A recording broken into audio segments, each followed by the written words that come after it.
Yan. Green light. Doon kaya ako maglakad sa susunod. Doon na lang ako tayo. Pauwi na tayo. Wala nang araw. Ang dami kong nilakad. Ano yung wallet ko? Baka mahulog.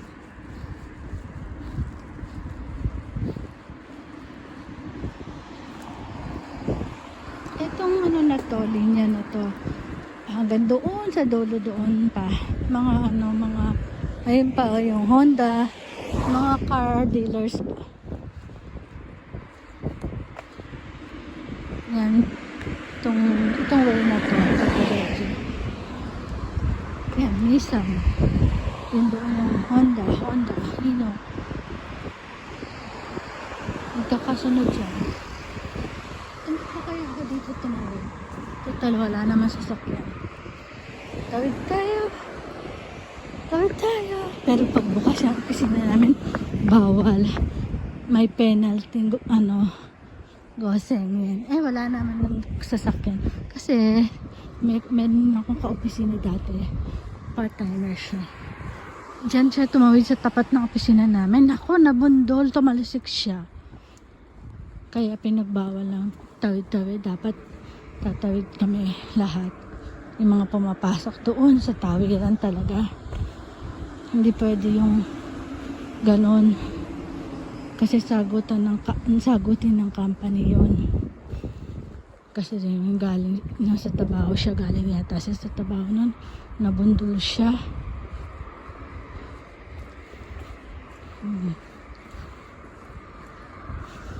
Lawson.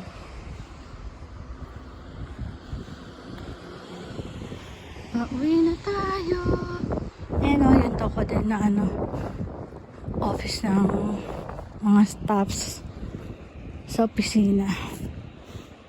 Sa opisina yun yung mga nagagawa ng sweldo namin, nagagawa ng mga sulat-sulat diyan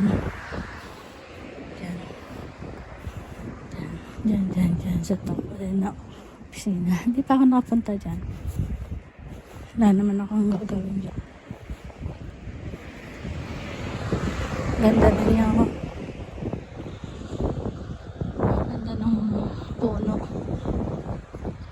Ito emergency to. Stairs. Exit. Emergency exit.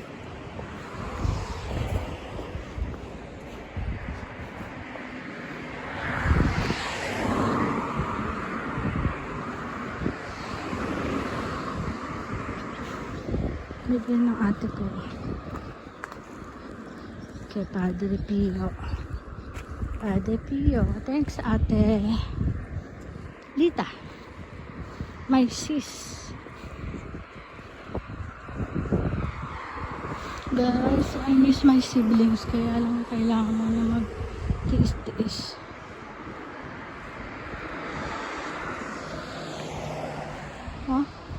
Ay, may basura doon sa tapat ng opisina na garahe.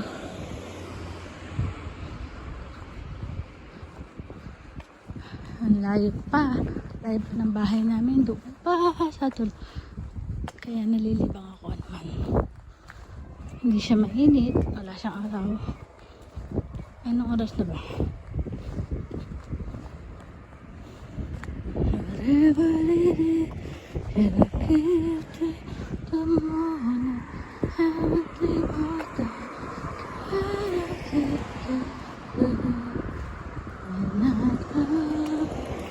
Ayan yung opisina namin. Pagpagawang process.